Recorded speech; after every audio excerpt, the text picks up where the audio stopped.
क्या आपको पता है कि हिंदी को हमारी मातृभाषा क्यों कहते हैं, पितृभाषा क्यों नहीं कहते?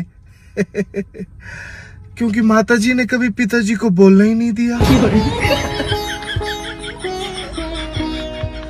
सारी हिंदी माताजी बोल गई, पिताजी तो बस हाँ हूँ में रह गए।